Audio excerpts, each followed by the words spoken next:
Welcome to everybody in this morning session, and thank you very much. So today's topic is basically redefining the role of a physician, a future physician, in the upcoming blast of artificial intelligence. The point is quite valid because the way we were trained in the past, the way we trained our own PGRs, that was altogether a different story. But now the things are changed with the passage of time. It is not the physicians who are changing, it is basically the environment around us. Especially we are basically dealing this media along with the artificial intelligence, and the people who are so-called as accessing the Googles and many other resources, they are getting information. They are so much well informed that probably once they start feeling that they could manage, they could treat all their problems at their own. And similarly, the people, they are now talking about the irrelevant role of a physician. So that's a really great dilemma, especially the people who are practicing since decades. They are so experienced people. Now there are certain aspects, because we cannot deny this storm of artificial intelligence on one side, and similarly we cannot deny the relevance of a physician, who is basically the main pivotal central component and who has to tackle the problems and giving us solutions. Bill Gates said that in 10 years many of the doctors and educationists will be replaced by AI. This is his version. Now let's see what is the reality and what's actually the thing. The traditional role of a physician since long, I would say since centuries, the way the physicians were trained were basically the manual diagnostic skills, taking the history, and we were considered to be the healer and the caregiver. We have got the moral authority as well as the patient-centered care. And similarly, we were educators and we are educators, and we are basically playing as a role model, as a mentor. And similarly, we have got a public health role in the society for the healthy community, and we are basically autonomous in our own practice, and we are going to produce the lifelong services. Now, apparent threats to the physician after AI. There are definitely questions, especially among the practicing physicians, as well as the youngsters who are budding physicians and coming into this area. They feel that probably there will be job replacement on one side, and people, they start thinking that there will be erosion of clinical skills, and similarly data dependency and errors and loss of autonomy, because once the data is basically present, that can be shifted anywhere, that can be updated anywhere, and there is definitely ethical and legal challenges which could arise from these persons. Now there are sources of AI-based information for the public. Oh. Sir, please. Thank you.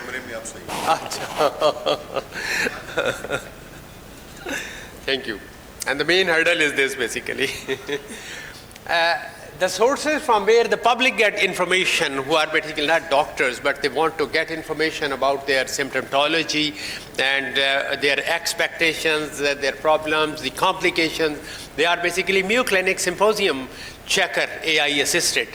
Definitely WebMed Symposium Checker, that is AI assisted again, and Ada Health, Health Tab, and Boy Health, Your MD Healthy, and similarly IBS Boston Health, now Meritive, and ChatGPT, everybody has got in his own phone. Most of the times, as soon as they start feeling something wrong, they start actually going into it.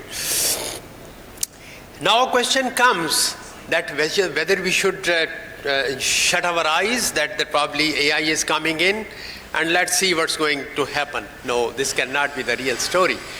Because we ourselves, we are also accessing AI, we are also using it.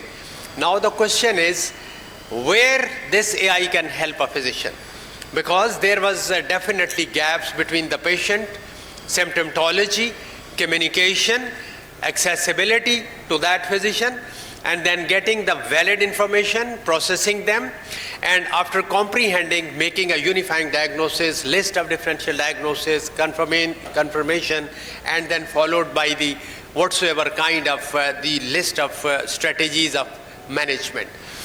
Now you just see our OPDs, what's happening. There are hundreds and thousands of patients, they're coming in a month. And you could well see there is a treating physician on one side in the form of a consultant. Everyone who comes there, he wants to get information, he gets a consultation from the senior-most person. Although we have developed our own hierarchy, there are people, but the people there, they don't agree. They just want to reach at it. Now just consider, I am sitting in OPD, there are 300 patients and we have got 4 to 5 hours and that's all. You can just multiply into minutes and then divide it on that persons who are basically there. And everybody needs that there should be an urgent call and patient should be properly listened, heard, and then giving the remedy. How is it possible? It's not possible. Now that system can be nicely managed by AI on one side. And similarly, there are chatbots available which can take the history for valid question if you train them rightly. So definitely you can get a source of information which is piecemeal, but that can definitely solve a bit problem to such an extent that once the person comes in front of that consultant, then definitely some degree of information comes in as well. There is also addition of already existing these different reports that can also be added into it. And then ultimately you can reduce that time. Similarly, there are certain other things which can also be utilized because there is a great degree of instability for because it's going to disrupt the traditional clinical models. Because the AI in medical education and training is coming in, virtual patient simulations are there. So new models of diagnosis and management and treatment and AI-assisted research, acceleration and redefinition of clinical experiences with the passage of time. The question comes the accountability of AI-assisted care. Who will take care if there is AI errors? Because the ultimate outcome might be altogether different when the things are desired not in the same way. And who will share the responsibility of those models? There is a need for clinical oversight and clarifying legal framework, legal teamwork as well. And transparent AI documentation is also needed. Now comes a bias in algorithm, because you develop algorithms of AI and then we are basically utilizing it in the form of prompts.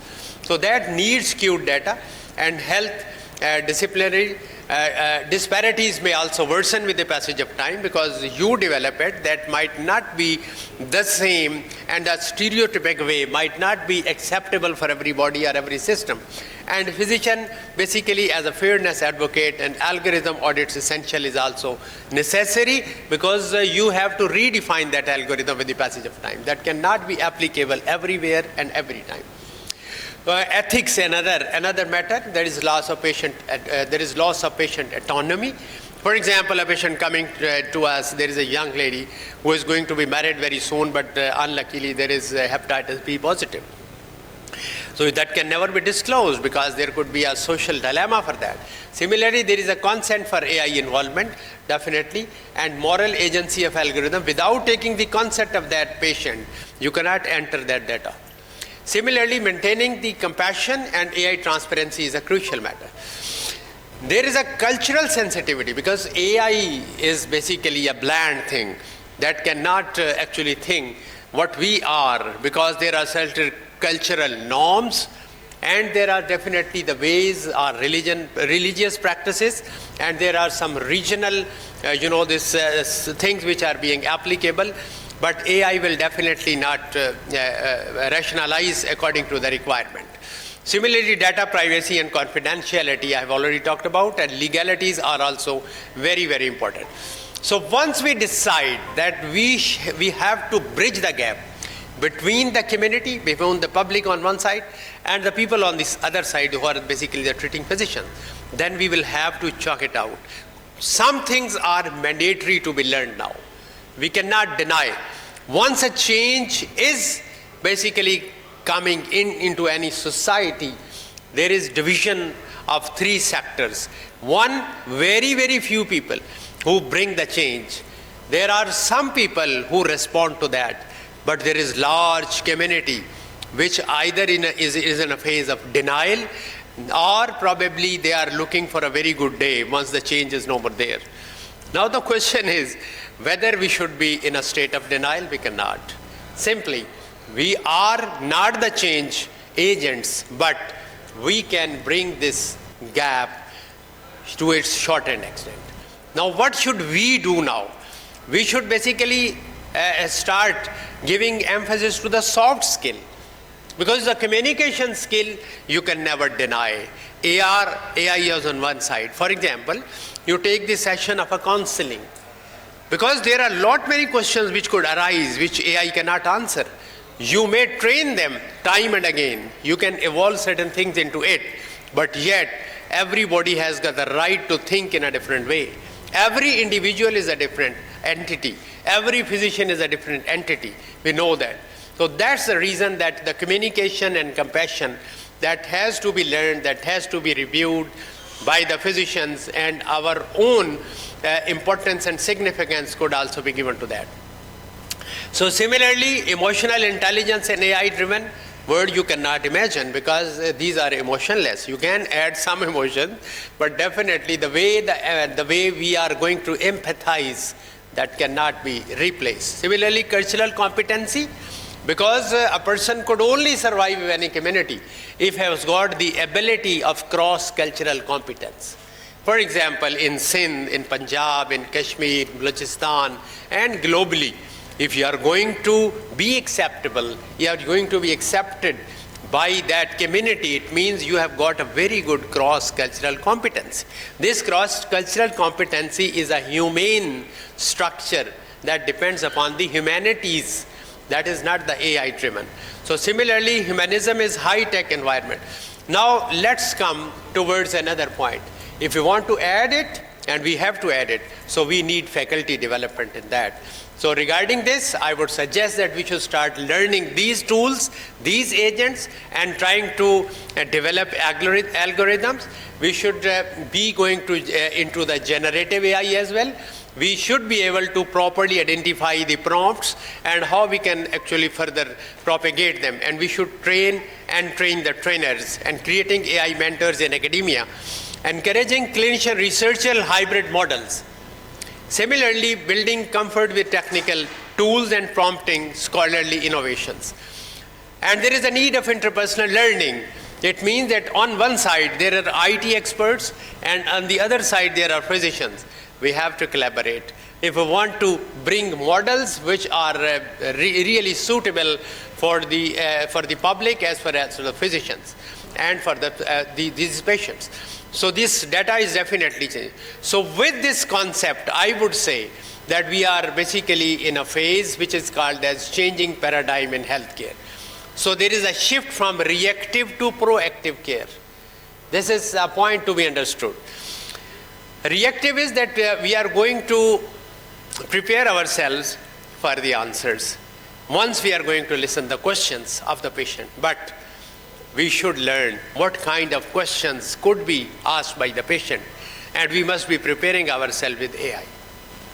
Similarly, there is a personalized treatment strategies which could be individualized, and virtual health assistants could also be one of a very good modalities by which definitely our rush in the clinics, rush in the hospitals, rush in the OPDs, that can be easily targeted. So predictive analytics and disease prevention could also be one of the features, and digital diagnostics and AI imaging is very, very significant. For example, in the stages of osteoarthritis, the people who are dealing the osteoarthritis, they know that there are 1, 2, 3, and 4 stages. This staging, this can also be definitely applicable. I personally use Gemini. In that, I've got more than 10,000 images which I collected all over the world. So once I take the picture of this osteoarthritis person, I just put into it, and definitely there is a categorization. It's quite nice. Similarly, there are certain skin lesions that can also be used in this area. And radiology, I think radiological imaging are the most important and most significant, and there were trivial findings which could be definitely missed by treating physicians at times. But now the things can be definitely better in a very good way. So AI-driven data interpretation is now real-time clinical decision support, integration of EMRs and big data, enhanced diagnostics by ML, and patient trend prediction and data visualization by physicians. So let's go ahead that we are basically evolving our clinical roles. Doctors are interpreters, not just diagnosticians. Interpreter means data interpretation on one side and the information which is basically gathered from the patient. So that has to be integrated. Now the greater role in patient-centered communication and guiding AI-generated care pathways, ethics and empathy at the forefront, collaborative human-AI interface. Now the tools which can be definitely used in this area. Similarly, the medical education curriculum overhauling can also be done. You can generate templates. You can generate the data in the form of even question bank. That can also be very nicely elaborated with that. And getting the feedback and what we call as post hoc analysis of any examination, that can also be done. And similarly, multidisciplinary curriculum can also be revised and done in this way. Now, the expectation of public from the physicians, these are just 5: compassion, empathy, trust and confidentiality, availability and accessibility, holistic judgment, community leadership. Now this hybrid model is basically needed. And we are going from expert to the guide, the tools which are really mandatory for ourselves to learn. These are the tools and attributes physician will continue to exercise, and by that I'm going to finish. Number 1 is human touch and compassion. An elderly person who is basically deprived of his own relatives, he needs great degree of touch by a treating physician. Empathy and compassion, ethical judgment, contextual clinical decision making, breaking bad news, and similarly professional accountability, mentorship and role modeling, adaptability and creativity, moral responsibility in dilemmas, lifelong doctor-patient relationship. The message of the Bill Gates emphasizes adaptation and collaboration with AI rather than fearing displacement. Take-home messages: AI is a tool, not a replacement. Human empathy and ethics are irreplaceable. Physicians must evolve with technology. Collaboration between disciplines is a key, and the future demands hybrid professionals. So thank you very much for your patient listening. Any question? Is high, just about normal. T4 is elevated, T3 elevated.